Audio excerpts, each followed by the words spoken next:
እንኳን ለሊቀ ሰማዕት ቅዱስ መርቆሬዎስ ወርኃዊ መታሰቢያ በዓል በሰላም አደረሳችሁ።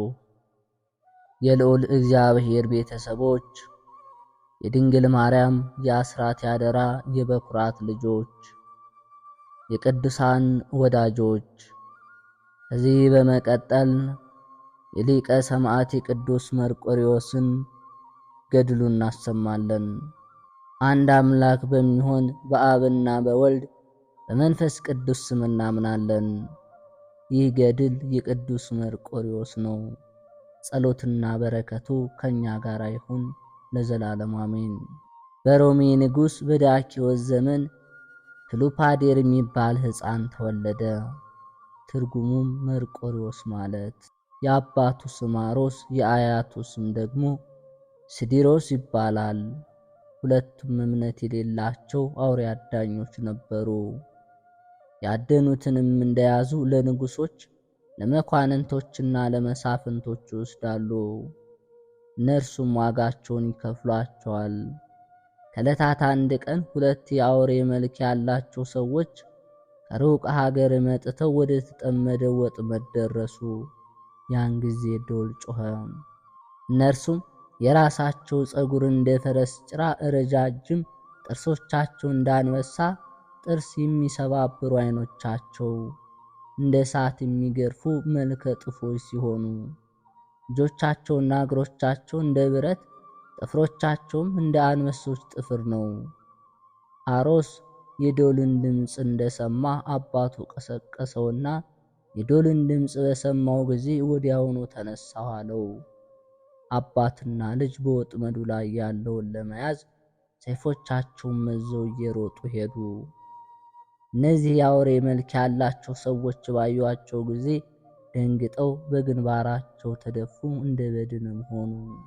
እነዚህ የአውሬ መልክ ያላቸው ሰዎች ሲዲሮስ የተባለ አባቱን ይዘው ስጋውን በሉት።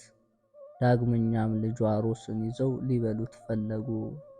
ነገር ግን እነዚህ የአውሬ መልክ ያላቸው ሰዎች እርፎስና እርጋን ተዉት። አትብሉት ከእርሱ ቅዱስ ይወለዳልና የሚል ቃል ከእግዚአብሔር ዘንድ ሰሙ። ያን ጊዜ ተዉት። ጌታችን ሆይ ተነስ፣ ካሁን ጀምሮ በአንተ ላይ ክፉ ነገር አንሰራም፣ በአንተ ላይ መጥፎ ነገር እንዳናደርግ እግዚአብሔር አዞናልና ተነስ፣ አትፍራ አሉት። ያን ጊዜ ተነስቶ ተቀመጠ። ባያቸውም ጊዜ ፈራ። እናንተን ማየት አልችልምና ፊታችሁን ሸፍናችሁ ከኔ ጋር ወደ ሀገሬ እንሂድ፣ በእናንተና በእኔ መካከል እግዚአብሔር ሰላምን አድርጓልና አላቸው። እነርሱም ከእርሱ ጋር ሄዱ። ከሀገሩ በደረሱ ጊዜ እስከሚመሽ ድረስ ከዚያ ተቀመጡ። የሀገሩ ሰዎች ባዩአቸው ጊዜ ይገድሏችኋል አሏቸው። እነዚህ አውሬ መልክ ያላቸው ሰዎች ጌታችን ሆይ እኛ ማንንም አንፈራም አሉት። ወንድሞች ሆይ እኔ ለማንም ክፉ ሥራ መስራት አልፈልግም፣ እኔ እስከምመለስ ድረስ ከዚህ ተቀመጡ አላቸውና ሄደ። ወደ ሀገሩም እንደደረሰ ለሚስቱ ነገሩን ሁሉ ይነግራት ጀመር። እሷም ዝም በል ተወኝ፣ በአንተ ላይ የሆነውን በሕልሜም በዓይን የሚያየሁት እነግርሃለሁ። እነዚህ ሁለት የአውሬ መልክ ያላቸው ሰዎች አባትህን በሉት፣ ነገር ግን አንተ አመጣሃቸው፣ ከተራራው በታችም አስቀመጥካቸው። እነሆ የሚበሉት ምግብ ወስደህ ስጣቸው አለችው። ዳቦ ወይንና በለስን ሰጠችውና ተቀብሎ ወሰደላቸው። በሰጣቸውም ጊዜ በሉ፣ ጠጡ። ከምግቡ መጣፈጥ የተነሳም አደነቁ። በሌሊትም ወደ ቤት አስገባቸው። ከገቡ በኋላ ሕፃኑ መርቆሬዎስን አግኝተው ራሱን ሳሙት፣ ከእርሱ ጋራም ተቀመጡ። ወታደሩም እነዚህ የአውሬ መልክ ያላቸውን ሰዎች ባያቸው ጊዜ ሄደና ለሀገር ገዦች ነገራቸው። አውሬ አዳኙ አሮስ መልከ ጥፉ የሆኑ ሁለት አውሬዎችን አመጣ አላቸው። ንጉሡ ይህንን በሰማ ጊዜ ወደ እርሱ ያመጡት ዘንድ መልእክተኛ ላከ። አሮስንም ወደ ንጉሡ አምጥተው አደረሱት። ንጉሡም አውሬዎችን እንዳመጣ ሰማው፣ እነርሱን ስጠኝ፣ ዋጋህን እከፍልሃለሁ አለው። አውሬ አዳኙ አሮስም እነርሱን ማየት አትችልም አለው። ንጉሡ ግን አሮስን ተቆጥቶ ስለምን አውሬዎችን ትከለክለኛለህ አለው። ንጉሡ ሰራዊቱን ወደ አሮስ ቤት ኑ እንሂድ አላቸውና ወደ አሮስ ቤት ሄዱ። ብዙ ወንዶችና ሴቶች ሰዎች ከእርሱ ጋር ሄደ። ንጉሥ እነዚህ የአውሬ መልክ ያላቸው ሰዎች ባያቸው ጊዜ በግንባሩ ተደፍቶ ሞተ። ከእርሱ ጋር ያሉት ሰዎች ፈሩ፣ ሁሉም በግንባራቸው ወደቁ። ከፍርሃቱም ብዛት የተነሳ ያረገዙ ሴቶች አስወረዳቸው። እነዚህ የአውሬ መልክ ያላቸው ሰዎች ግን ከአሮስ ቤት ብቻቸውን ተቀመጡ። ዝናቸው ከንጉሥ ዘንድ ሩቅ ሀገር ደረሰ። ንጉሡም ይህንን በሰማ ጊዜ የያዝካቸውን አውሬዎች አምጣልኝ ሲል መልእክተኛ ወደ አሮስ ላከ። አሮስም ይህን በሰማ ጊዜ ልጁ መርቆሬዎስን፣ ሚስቱን፣ ወንዶችና ባሮቹን፣ ሴቶቹን ባሮቹን ይዞ ወደ ንጉሡ ሄደ። እነዚህ የአውሬ መልክ ያላቸው ሰዎችም ከእርሱ ጋር ወደ ንጉሡ ሄዱ። ንጉሡም እነዚህ የአውሬ መልክ ያላቸውን ሰዎች ባያቸው ጊዜ እጅግ ፈራ፣ በሀገሩም ያሉት ሁሉ ፈሩ። ንጉሡም አውሬ አዳኝ አሮስን ወደ እኔ አታምጣቸው አለው። አሮስም ወደ ቤት ወሰዳቸው። በዚህ ጊዜ አሮስ ክርስቶስን አላወቀውም ነበር። ንጉሥ አሮስንና እነዚህ የአውሬ መልክ ያላቸው ሰዎች የክርስቲያንን ሃይማኖት ይማሩ ዘንድ ለኤጲስቆጶሱ ሰጣቸው። አሮስም ኤጲስቆጶሱን ከሚስቴ ከልጄ መርቆሬዎስ ከወንድና ከሴት አገልጋዮቼ ከነዚህ የአውሬ መልክ ያላቸው ሰዎች ጋር በኢየሱስ ክርስቶስ ስም አጥምቀኝ አለው። ከዚህ በኋላ ኤጲስቆጶሱ የክርስቶስን ሕግ አስተማራቸው። 40 ቀንም እንዲጾሙ አደረጋቸው። ከጾሙ በኋላ በአብ በወልድ በመንፈስ ቅዱስ ስም አጠመቃቸው። ካጠመቃቸው በኋላ አሮስን ኖህ ብሎ ሰየመው። ባለቤቱንም ታቦት ብሎ ሰየማት። ልጁን ፕሉፓዴርን መርቆሬዎስ ብሎ ሰየመው። ከዚህ በኋላ እነዚህ የአውሬ መልክ ያላቸው ሰዎች ባመጧቸው ጊዜ መልከ ጥፉ ከመሆናቸው የተነሳ ኤጲስቆጶሱ አይቶ ፈራ። ፊታቸውንም በልብስ ይሸፍኑለት ዘንድ አዘዘ።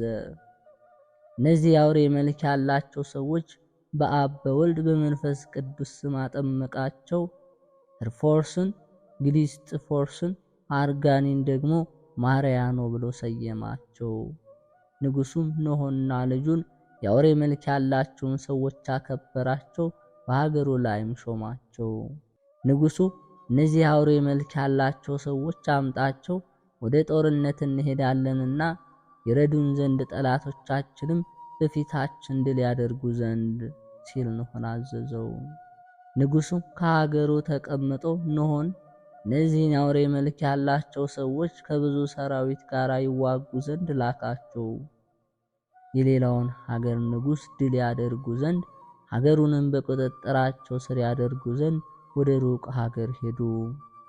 ኖኅም እነዚህን የአውሬ መልክ ያላቸው ሰዎች ከሰራዊቱ መካከል ተዋቸው። ከእርሱ ጋርም 8 ሰላዮች የመረጃ ሰዎችን ያዘ። ጠላትን ለመሰለል ሲሄዱ እነርሱም እነዚህ የአውሬ መልክ ያላቸው ሰዎች ለማየት ለመሰለል መጡ። ያን ጊዜ ከእነርሱ ጋር ፊት ለፊት በመንገድ ተገናኙ። ያን ጊዜ ኖኅን ያዙት፣ ማረኩት፣ ወደ ንጉሣቸውም ወሰዱት። ንጉሥ ኖኅን ሀገሬን ልታጠፋ የመጣ አንተ ነህን? አለው። ወደ እስር ቤት እንዲያስገቡት አዘዘ። ንጉሥ በማለዳ ሥጋውን ይበሉ ዘንድ ለአንበሶችና ለአውሬዎች ስጡት አለ። የእስር ቤት ዘበኛው ጠባቂው ኖኅን ነገ ሥጋህን ይበሉ ዘንድ ለአውሬዎች ትሰጣለህ አለው። ይህንን በሰማ ጊዜ አለቀሰ። የአውሬ መልክ ላላቸው ወንድሞቼ ማን በነገራችሁ? ኑ ወንድማችሁን ይበሉት ዘንድ ለአውሬዎች ሲሰጡት እዩ አላቸው። ኖኅ ጌታ ኢየሱስ ክርስቶስ ሆይ ስለ ስምህ ሞትን አልፈራም፣ ነገር ግን አውሬዎች ሥጋዬን ከገጸ ምድር እንዳያጠፉት እያለ ቆሞ ጸለየ፣ ለመነ። ያን ጊዜ እግዚአብሔር መልአክ ቅዱስ ሚካኤል ወደ እነዚያ የአውሬ መልክ ያላቸው ሰዎች ወረደና እስር ቤት ወዳለው ወንድማችሁ ኖኅ ሂዱና አድኑት፣ ስጋውን ይበሉት ዘንድ ለአውሬዎች ይሰጡታልና ነው እግዚአብሔር እንደ ቀድሞው ብርታትን ሰጥቷችኋልና አላቸው። የአውሬ መልክ ያላቸው ሰዎች ይህንን በሰሙ ጊዜ ወደ ሀገሩ ገቡ። የንጉሱ ሰራዊቶችና የሀገር ሰዎች ባዩአቸው ጊዜ በግንባራቸው ተደፉ። ከድንጋጤ የተነሳ ከእነርሱም ውስጥ ብዙዎች ሞቱ። ሴቶችም ልጆቻቸውን ትተው ሸሹ። የጸነሱትንም አስወረዳቸው። የንጉሥ አገልጋዮቹን እነዚህ የአውሬ መልክ ያላቸውን ሰዎች ይበሏቸው ዘንድ አንበሶችና አውሬዎችን አምጧቸው አላቸው። እነዚህ የአውሬ መልክ ያላቸው ሰዎች አንበሶችና አውሬዎችን ባዩአቸው ጊዜ በእጆቻቸውና በእግሮቻቸው መሬቱን ቆፈሩት፣ አቧራውም ሰማዩን ሸፈነው። አውሬዎችንና አንበሶችን ያዟቸውና ቆራርጠው ከምድር ላይ ጣሏቸው። ነገር ግን ስለ ቅድስት ጥምቀታቸው የሞተ እንስሳ ያስበላቸው ዘንድ እግዚአብሔር አልወደደም። እነርሱም እስር ቤቱን ሰበሩና ወንድማችሁን ሆን ከስራ አስወጡት። ይህንን ባየ ጊዜ ንጉሥ ፈራ። በቤቱ ሰገነት ላይ ቆሞ ኖኅን የክርስቶስ አገልጋይ ሆይ አትቀየመን፣ ሀገራችን አታጥፋ፣ እነዚህ የአውሬ መልክ ያላቸው ሰዎች ካንተ ጋር እናገር ዘንድ ልቦና እስኪመለስ ድረስ ፊታቸውን ይሸፍኑ ዘንድ እዘዝ አለው። ኖኅም ጸሎትን ጸለየና በአብ በወልድ በመንፈስ ቅዱስ ስም ባረካቸው፣ ፊታቸውንም ሸፈኑ። ንጉሥ ኖኅን የእግዚአብሔር ባሪያ ሆይ መንግሥቴ እኩሌታ ላንተ ይሁን፣ 5 ሴቶች ልጆች ስላሉኝ ከእነርሱ ሚስት ሆን ዘንድ አንዲቱን አጋባሃለሁ አለው። ኖኅ ንጉሡ ልጅ ማግባት አልሻም፣ የመንግሥትህንም ግዛት አልፈልግም፣ የክርስቲያን ሀገር ከሆነው ከግዛቴ በስተቀር አለው። የንጉሡን ሀገር ትቶ በስውር ወደ ሀገሩ ሄደ። የንጉሥ ሰራዊት ከንጉሳቸው በደረሱ ጊዜ ኖኅ ተማረከ። እነዚያ ገጸ ከለባት ጠፉ አሉት። ንጉሥ የአውሬ መልክ ያላቸው ሰዎች መጥፋታቸውን በሰማ ጊዜ ደስ አለው። የኖኅን ሚስትም ሊያገባ ተመኘ። ነገር ግን ከኖኅ አሽከሮች አንዱ ምርኮኛ ሰምቶ ለኖኅ ሚስት ነገራት። እመቤቴ ሆይ አንደኛ ስለ ባልሽ አሟሟት በንጉሥ ቤት የሰማሁትንና ሁለተኛ ንጉሥ አንቺን ሊያገባሽ መፈለጉን 2 አሳዛኝ ነገሮች ዛሬ ነግርሻለሁ አላት። ልጅ ሆይ ጥሩ ነገር አደረግ፣ እግዚአብሔር ይባርክ። ከዚህ ልሸሽ እፈልጋለሁ። ከኔ ጋር ልትሄድ ትፈልጋለህን ወይስ አትፈልግም አለችው። እመቤቴ ሆይ ከአንቺ ጋር ልሂድ አላት። ትንሽ ወርቅ ሰጠችውና ለጠባቂው ስጥ አለችው። ለእርሷ የሚበቃትን ያህል ወርቅ ይዛ ሄደች። ዳግመኛም ልጇን መርቆሪዎስንና ምርኮኛውን ከእርሷ ጋር ይዛ ተሰደደች። ከዚህ በኋላ በሌሊት ወጥታ ወደ ሮሜ ሀገር ሄደች። በዚያ ተቀምጣ ሳለ ኖኅ ከነዚያ የአውሬ መልክ ካላቸው ሰዎች ጋር ደረሰ። ከነርሱ አንዱ ስሙ ግልስጥፎርስ የሚባለው ሰማዕትነትን ተቀበለ። ሁለተኛ ማርያኖ ግን ተሰደደ። ኖኅም ወደ ሀገሩ ገባ። ንጉሡ ሚስትህን ሊያገባ ፈለገ ብለው ለኖኅ እንዳይነግሩት ሰራዊቱን አዘዘ። ንጉሡ እነዚያ የአውሬ መልክ ያላቸው ሰዎች ከኖኅ ጋር የመጡ ስለመሰለው አከበረው፣ ብዙ ገንዘብም ሰጠው። ንጉሥ ኖኅን አትዘን፣ እኔ ሚስትህን ካለችበት ልኬ አስመጣልሃለሁ አለው። ነገር ግን ስለ ሚስቱና ስለ ልጁ መርቆሪዎስ ፈጽሞ ያዝን ነበር። ወደ ኤጲስቆጶስም ዘወትር እየሄደ ይናዘዝ ነበር። ኖኅ ኤጲስቆጶስን አባቴ ሆይ ሁል ጊዜ በሚካኤል መታሰቢያ ቀን ዳቦውን በልብስ ከድነው ወይኑን በጽዋ ሸፍነው ሲያመጡልኝ በሕልሜ አያለሁ አለው። ኤጲስቆጶሱም ኖኅን የዚህ ነገር ትርጉም እንዲህ ነው፣ ባለቤትህ የሞትክ መሰላት። ስለዚህ በሚካኤል በዓል ምጽዋትን ስላንተ ትመጸውታለች። ሁሉን የሚችል እግዚአብሔር ከእርሷ ጋር አንድ ቀን ያገናኝህ አለው። ንጉሡም ኖኅ ከንጉሡ ጋር እንዲዋጋ ፈለገ። በውጊያም የሮም ንጉሥ ሰራዊት ኖኅን ማርከው ወደ ንጉሣቸው ወሰዱት። የሮሜ ንጉሥ ኖኅን አንተ አገራችን ልታጠፋ መጣህን? በምን ኃይል ሀገራችን ልታጠፋ መጣህ አለው። ኖኅ የሮም ንጉሥን ለኔ ያለ ክርስቶስ ኃይል የለኝም አለው። የሮም ንጉሥ ኖህ ክርስቶስን ታውቀዋለህን አለው። ኖህ ንጉሡን ድሮ አላውቀውም ነበር፣ ዛሬ ግን አውቀዋለሁ፣ ከዛሬ ጀምሮ አውቀዋለሁ አለው። ንጉሥ እውነቱን ተናገር አለው። ኖህ ንጉሡን ድሮ አረማዊና አውሬ አዳኝ ነበርኩ፣ ዛሬ ግን ኢየሱስ ክርስቶስ በቸርነቱ ክርስቲያን አደረገኝ አለው። የሃይማኖቱ ጽናት በኢየሱስ ክርስቶስ ማመኑን ባየ ጊዜ ምሕረት አደረገለት። ሰራዊት የሆኑት ዘንድ 500 ፈረሰኞችንም ሰጠው። ሰንበት ቀን ኖህ ወደ ቤተ ክርስቲያን ገባ። ያን ጊዜ ባለቤቱ በቤተ ክርስቲያን ውስጥ ነበረች። የኖህ ባለቤት ባሏን ተመለከተችና በልቧ ይህ የማየው ባለቤቴ ነውን ወይስ የሚመሳሰል ነው አለች። ሴቶችን ይህ ሰው የሀገራችሁ ገዥ ነውን አለቻቸው። ሴቶችም ሀገራችን የሚያጠቃ ጠላት የለም፣ ይሁንና በዚህ ንጉሥ ሰራዊት ጋር የሚዋጋውን ማርከው ይዘው ለንጉሳቸው ሰጡት። ነገር ግን እግዚአብሔር በንጉሱ ልብ አድሮ ኖህን ምሕረት አደረገለት፣ ይቅርም አለው አሏት። ኖህ ከቤተ ክርስቲያን ወጥቶ ወደ ድንኳኑ ገባ። የባለቤቱ ቤት ከኖህ ቤት ጋር የተቀራረበ ነው። የኖህ ሚስት ልጇን መርቆሪዎስን ያማረ ልብስ አለበሰችው፣ የወርቅ ቀበቶም አስታጠቀችው። በዚህ የገዢ ፈረስ ላይ ውጣ አለችው። መርቆሪዎስ እናቱን ይህ ለምንድን ነው አላት። ሀገረ ገዢው አምረ ልብስ ሲያይ ወታደሩ እንዲያደርግህ ነው አለችው። ልጇ መርቆሪዎስ ይህንን በሰማ ጊዜ አለቀሰ። ይህ ነገር በአባቴ ዘመን ቢሆን ኑሮ በተደሰትኩ ነበር፣ አባቴም ከፍ ከፍ ባደረገኝ ባከበረኝ ነበር አላት። ልጄ ሆይ ሁሉን የሚችል ሁሉ በእርሱ ዘንድ የሆነ እግዚአብሔር እርሱ እንደ አባቴ ያከብርሃል አለችው። ሕፃኑ መርቆሪዎስ በንጉሱ ፈረስ ላይ ተቀምጦ ሄደ። ጭፍሮች ባዩት ጊዜ በእርሱ ላይ ጮሆ ፈጥነህ ውረድ አሉት። ንጉሱ ግን ጭፍሮቹን ተዉት፣ ወደ እኔም ጣላቸው። ንጉሱ ሕፃኑን መርቆሪዎስን ምን ትሻለህ አለው። መርቆሪዎስም ወታደርህ ልሆን እሻለሁ አለው። የመርቆሪዎስ እናት ከኋላው መጣች። ንጉሱ ይህ ሕፃን ልጅሽ ነውን አላት። አዎን ልጄ ነው አለችው። ሀገርሽ ወዴት ነው አላት። ሀገር የለኝም አለችው። ንጉስ አንቺ ከየት ነሽ? እውነቱን ንገሪኝ አላት። ሀገሬ አፍራሲስ ነው አለችው። ስምሽ ማን ነው አላት። ስሜ ታቦት ይባላል አለችው። የዚህ ልጅ ስም ማን ይባላል አላት። በፊት ፒሉፓዴር ይባላል፣ አሁን ግን ክርስቲያን ከሆነ በኋላ መርቆሪዎስ ተባለ አለችው። ኖህ ይህን ነገር በሰማ ጊዜ ሕፃን ልጁን መርቆሪዎስን ያዘውና አቅፎ ሳመው፣ አለቀሰም። አንተ ልጄ ነህን አለው። እሷንም የመርቆሪዎስ እናት ሚስቴ አንቺ ነሽን አላት።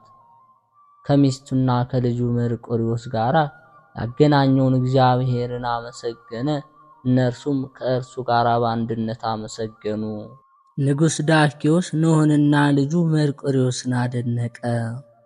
ኖህንም ጠርቶ ብዙ ገንዘብ ሰጠው፣ የሰራዊቱ ሁሉ የበላይ አድርጎ ሾመው። ከዚህ በኋላ ኖህ ትንሽ ጊዜ ተቀመጠና ከዚህ ዓለም በሞት ተለየ። ንጉሥ ዳኪዎስ ለልጁ መርቆሪዎስ የኖህ አባቱን ርስት አወረሰው።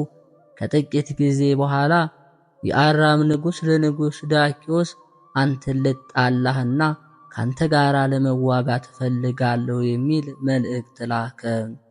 ንጉሥ ዳኪዎስም መልእክተኛውን ይሁን አለው።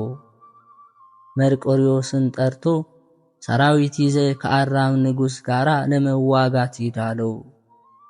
መርቆሪዎስ የንጉሡን ትእዛዝ ተቀብሎ ሰራዊቱን ይዞ ወደ አራም ምድር ሄደና ከሰራዊቱ ጋር ከተመ። የአራም ንጉሥም ከሰራዊቱ ጋር በከተመ ጊዜ እርስ በርሳቸው ፊት ለፊት ተያዩ።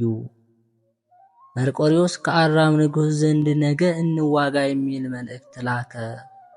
ቀኑ መሸ። በመሸም ጊዜ ግን መርቆሪዎስ ከሰራዊቱ ጋር ተኛ። የእግዚአብሔር መልአክ ቅዱስ ገብርኤል ለመርቆሪዎስ በሕልም ታየው። ሰይፍ ሰጠውና ያዝ፣ እግዚአብሔር ኃይልና ድልን ስለሰጠ ነገ ጠላቶችን ድል ታደርጋለህ አለው። የእግዚአብሔር መልአክ ቅዱስ ገብርኤል መርቆሬዎስን እነሆ ንጉሥ ዳኪዎስ ክርስቲያንነቱን ትቶ ለጣዖት ሰገደ። እወቅ አባት ያስተማርህን የክርስቶስን ሃይማኖት ጠብቅ አለው። መርቆሬዎስም ከእንቅልፉ በነቃ ጊዜ ፈጽሞ አዘነ። መርቆሬዎስን በከባድ ሐዘን ላይ ሆኖ ያዩት መኳንንት መጥተው አረጋጉት። አለቃችን ሆይ ስለምን ታዝናለህ አሉት። በዚህች ሌሊት ዛሬ መጥፎ ሕልም አለምኩ አላቸው። አለቃችን ሆይ ውጊያው ካሳሰበ ወደ ውጊያው አንወስድህም፣ ስላንተኛ እንዋጋለን አሉት። መርቆሬዎስ ስለ ውጊያው ሳትፍሩ እኛ እናሸንፋለን፣ ግን እኔ ስለ ንጉሥ ዳኪዎስ አዝናለሁ፣ የክርስቶስን ሃይማኖት ትቶ ለጣዖት ሰግዷልና አላቸው። መኳንንቱ ይህን ነገር በሰሙ ጊዜ ስለ እርሱ እያዘኑ ውጊያ ለመዋጋት ተዘጋጁ። የእግዚአብሔር መልአክ ለመርቆሬዎስ ብዙ ጊዜ ታየው። እነዚያን ሰይፎች ሰጠው፣ እግዚአብሔር ድል ሰጥቶሃል አለው። ከዚህ በኋላ ከአራም ሰራዊት ብዙዎች ተገደሉ፣ ሞቱ። መርቆሬዎስም ከሰዎች ደም ብዛት የተነሳ እጁ ከሰይፍ ጋር እስኪጣበቅ ድረስ ብዙዎችን ገደለ። የቀሩትንም በታተናቸው፣ ፈጽሞም አጠፋቸው። ከዚህ በኋላ ወደ ሀገሩ በሰላም ገባ። ንጉሥ ዳኪዎስ መርቆሬዎስን ጠላቱን እንዳሸነፈ ሰማና ብዙ ገንዘብ ላከለት። መርቆሬዎስ ግን ዳኪዎስ ለጣዖት እንደሰገደ ሰምቶ ገንዘቡን መለሰለት። መርቆሬዎስ ወደ ሀገሩ በደረሰ ጊዜ ዳኪዎስ ስለ ክርስቶስ ስም የገደላቸውን ሬሳዎችን አገኘ። መርቆሬዎስ ከፈረሱ ላይ ወርዶ ፈጽሞ አዘነ፣ ምርር ብሎም አለቀሰ። ዳግመኛም ከፈረሱ ላይ አልወጣም፣ ወደ ንጉሡ ቤትም አልገባ በማለት ወደ ቤቱ ሄደ። ንጉሡ በጦርነት ላይ የሆነውን ንገረኝ አለው። መርቆሬዎስ በጦርነቱ ስለደከምኩ ወደ አንተ መምጣት አልችልም አለው። መርቆሬዎስ የክብር ልብሱን አውልቆ የሐዘን ልብስ በርኖስን ለበሰ። አቤቱ ለጣዖት ከመስገድ አድነኝ እያለ ቆሞ ወደ እግዚአብሔር ጸለየ። ዳግመኛም በሚቀጥለው ቀን ንጉሥ መርቆሬዎስን ጠርቶ ና ንገረኝ አለው። ታምሜያለሁና መምጣት አልችልም አለው። ንጉሡ ተዉት ይቆይ አለ። መርቆሬዎስ አቤቱ ከሰይጣን ፈተና አድነኝ እያለ የጾመና የጸለየ 3 ቀን ተቀመጠ። ዳግመኛ ንጉሥ ወደ መርቆሬዎስ መልእክተኛ ላከ። ከዚህ በኋላ ንጉሥ ወደ እርሱ ሄዶ መርቆሬዎስ ሆይ በውጊያው ላይ የሆነውን ትነግረኝ ዘንድ ስለምን ወደ እኔ አልመጣህምን አለው። መርቆሬዎስም እኔ ሕመምተኛ ስለሆንኩ ነው አለው። ንጉሥ ዳኪዎስ መርቆሬዎስን የሰጠውን ገንዘብ ለምን አልተቀበልክምን አለው። መርቆሬዎስም ንጉሡን በፊት አንተ ክርስቶስን ተወደው ነበር፣ ዛሬ ግን ክርስቶስን ተውከው፣ ስለዚህ ገንዘብህን አልፈልግም አለው። ንጉሥ ዳኪዎስ መርቆሬዎስን ለምን የሐዘን ልብስ ለበስክ አለው። መርቆሬዎስም ንጉሡን በፊት አገልጋይ ስለሆንኩ እንዳንተ የመንግሥት የክብር ልብስ ለብስ ነበር፣ ዛሬ ግን እኔ ኢየሱስ ክርስቶስ አገልጋይ ነኝ። ኢየሱስ ክርስቶስ ወደዚህ ዓለም በትሕትና እንደመጣ እኔም ልብሱን በትሕትና ለበስኩ አለው። ያን ጊዜ ንጉሡ ተበሳጨ፣ በልቡም እንደዚህ ጠላት ድል ያደረገ አላገኘሁም ሲል አሰበ። ንጉሡ ሰራዊቱን የመርቆሬዎስ ልቡ ጠፋ፣ ለጣዖትም አልሰግድም አላላቸው። ንጉሡ ለ8 ቀን እስኪመክር ድረስ መርቆሬዎስን ወደ ቤቱ እንዲወስዱ ታዘዘ። ከ8 ቀን በኋላ ወደ እርሱ አመጡት። ንጉሥ መርቆሬዎስን ሐሳብህ ተቀየረ አለው። መርቆሬዎስም ንጉሡን እኔ ከሕፃንነቴ ጀምሮ እስከ ዛሬ ድረስ የሐሳቤ አልተለወጠም፣ የእግዚአብሔር አምላኬን ፍቅር አልተውኩም። ንጉሥ አንተም ድሮ ክርስቶስን ትወደው ታፈቅረው ሳለ የሚያስብ ልቦና ነበረ፣ ዛሬ ግን አበድክ፣ ክርስቶስን ተውከው አለው። ንጉሥ በእርሱ ላይ ተበሳጨ። መርቆሬዎስን ወደ እስር ቤት ይወስዱ ዘንድ ሰራዊቱን አዘዘ። ነገር ግን ንጉሥ ስለ መርቆሬዎስ ስለ ምግባሩ ጠላትን ድል ስለማድረጉ አሰበና አዘነ። ከ3 ቀን በኋላ ንጉሥ ወደ እርሱ ያመጡት ዘንድ መልእክተኛ ላከና መጡት። ንጉሥ መርቆሬዎስን ራስህን አትጉዳ፣ እኔ አራራልህም። መርቆሬዎስ ንጉሥ ጌታ በቅዱስ ወንጌል ሥጋችሁን የሚገድሉትን አትፍሩ፣ ነፍሳችሁን ግን መግደል አይችሉም፣ ነፍሳችሁን የሚገድለውን ግን ፍሩት ያለውን አልሰማህምን? አለው። ንጉሥ መርቆሬዎስን ሥጋው እስኪቆራረጥና ደሙ በምድር ላይ እስኪፈስ ድረስ እንዲገርፉትና እንዲደበድቡት አዘዘ። ንጉሥ መርቆሬዎስን ይህ ይሻልሃልን? አለው።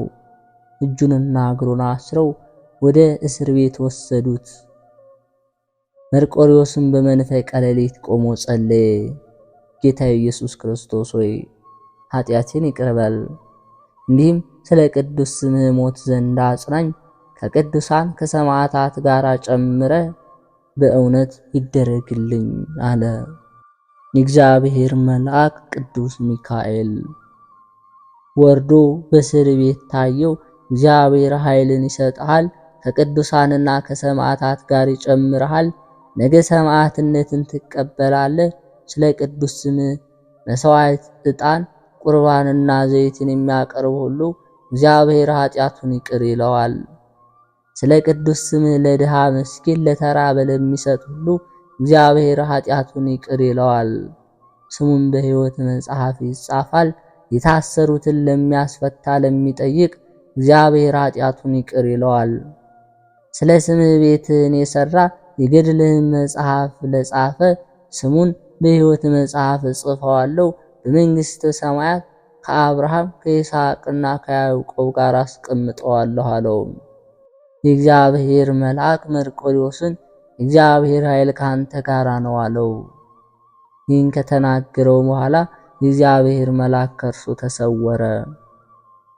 ይህን እየነገረው ሳለ እግረ ብረቱ ከእጁና ከእግሩ ተፈታ። መርቆሬዎስ ቆሞ እግዚአብሔርን አመሰገነ፣ ለመነ። በበነጋውም በማግስቱ ንጉሥ መርቆሬዎስን ያመጡት ዘንድ አዘዘ። ሰውነትህን አድን አለው። መርቆሬዎስ ንጉሡን አንተም ለጣዖት መስገድ ተው፣ ነፍስህን አድን አለው። ንጉሥ መርቆሬዎስ ላይ ተቆጣ። ወታደሮቹን ይዛቸው አንገቱን ቁረጡት አላቸው። ኅዳር 25 ቀን አንገቱን ቆረጡት። ጸሎትና በረከቱ ከኛ ጋር ይሁን ለዘላለም በእውነት። ዳኪዎስ ትንሽ ዘመን ተቀመጠና ሰውነቱ ሁሉ ትል እስከሚሆን ድረስ ታመመ። አንደበቱ ምላሱ ከአፉ ወጥቶ በክፉ አሟሟት ሞተ። በእርሱ ምትክ ለጣዖት የሚሰግድ ኦልያኖስ ነገሰ። ካህናትና ዲያቆናትን ክርስቲያኖችን ያሳድዳቸዋል። ለአምላኮቻቸውና ለጣዖቶቻቸው አንሰግድም ካሉ አንገታቸውን ይቆርጣቸዋል። 2 ኤጲስቆጶሳትን አመጡለት። የአንደኛው ስም ባስልዮስ፣ የሁለተኛው ስም ጎርጎርዮስ ይባላል። ሁለቱም አባቶች በክርስቶስ ሕግ የጸኑ ጥበበኞች ናቸው። ኦልያኖስ ኑ ለጣዖት እንስገድ አላቸው። ኤጲስቆጶሱም ንጉሥ ሆይ እኛ ለጣዖት አንሰግድም፣ ያለ እግዚአብሔር ጌታችን ኢየሱስ ክርስቶስ አምላክ የለንም አሉት። ንጉሡም ተቆጣ፣ ወደ ወህኒ ቤት እንዲወስዷቸው አዘዘ። በማግስቱ ንጉሥ ኤጲስቆጶሳትን ያመጧቸው ዘንድ አዘዘ። ንጉሥ ኦልያኖስ ባስልዮስን አንተ የፍየል ጢም ሽበት የጠራቢ ልጅ ሆንክ አምላክህን የተውከውን አለው። ባስልዮስ ንጉሡን ለሰማዕታት መቃብር ሳጥኖችን ይጠርብ ዘንድ ተውኩት አለው። ንጉሥ ባስልዮስ አንተ ለነፍስህ ወቅ፣ እኔ ግን ካንተ ጋር ስላደጉ ታግሻለሁ አለው።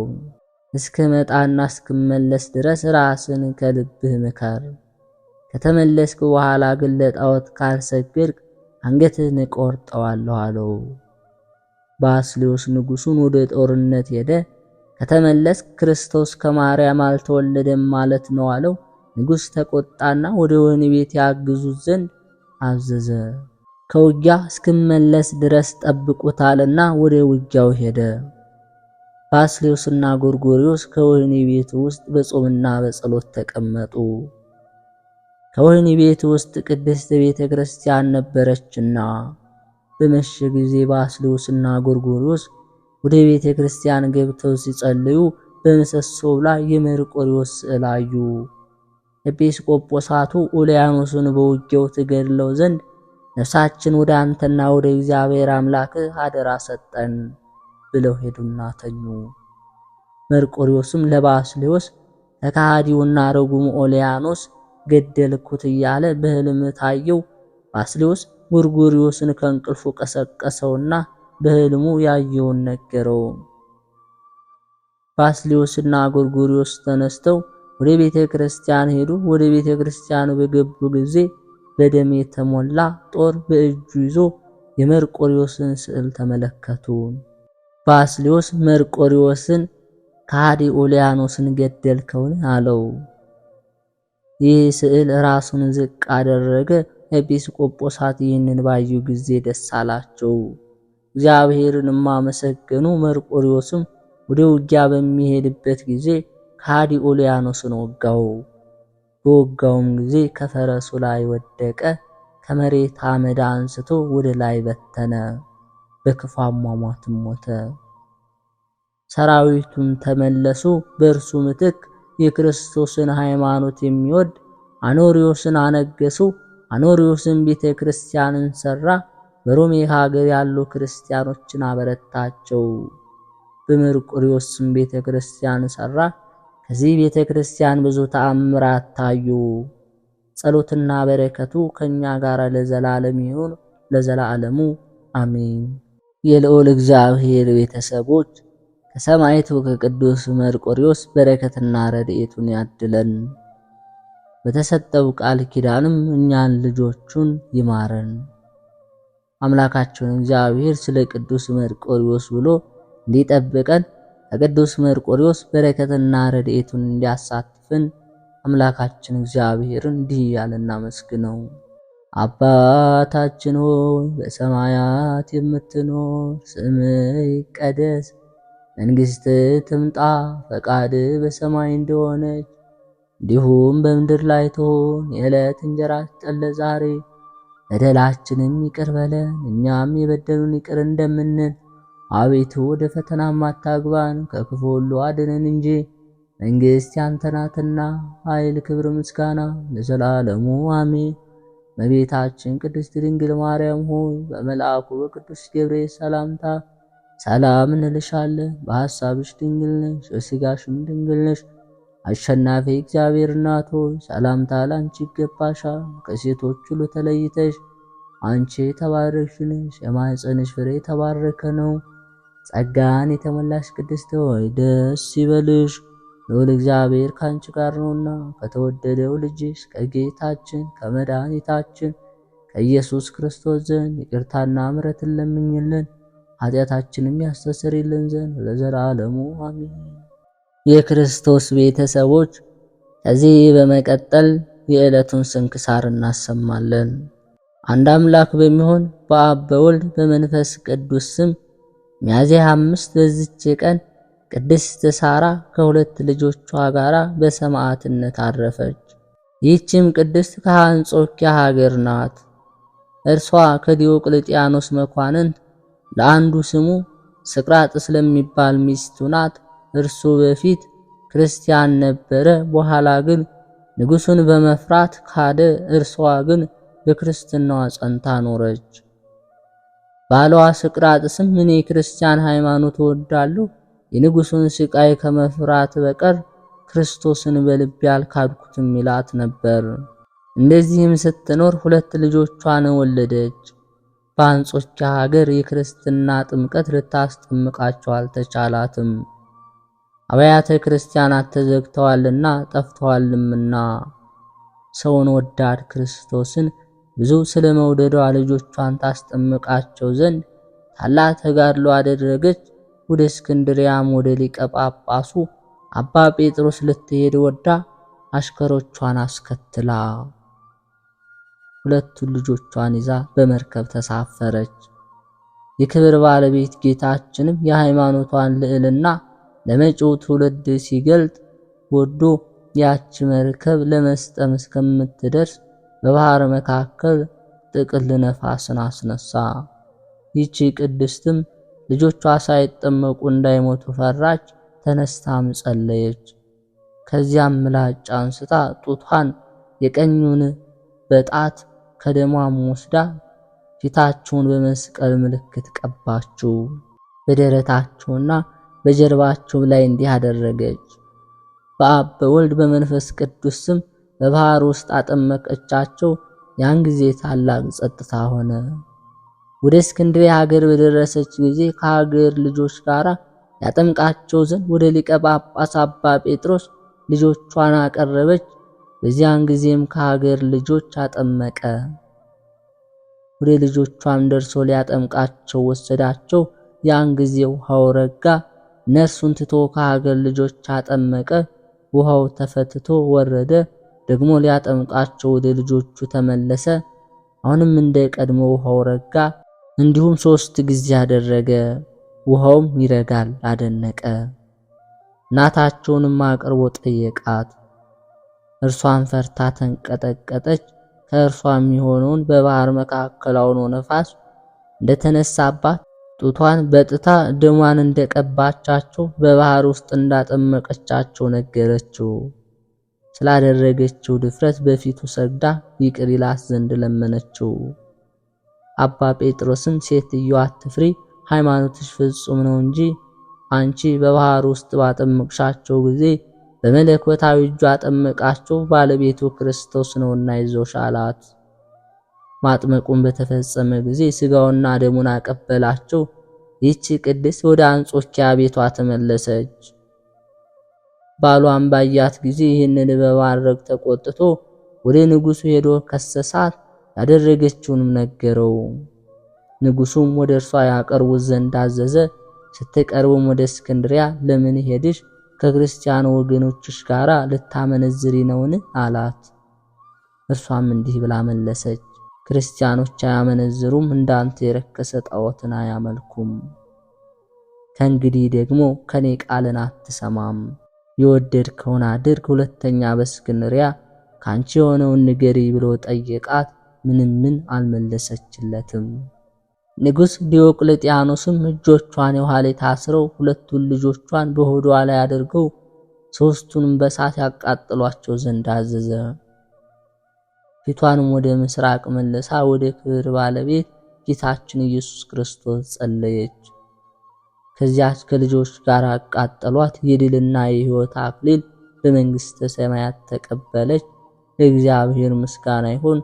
እኛንም በጸሎቷ ለዘላለም በእውነቱ ይማረን፣ አሜን።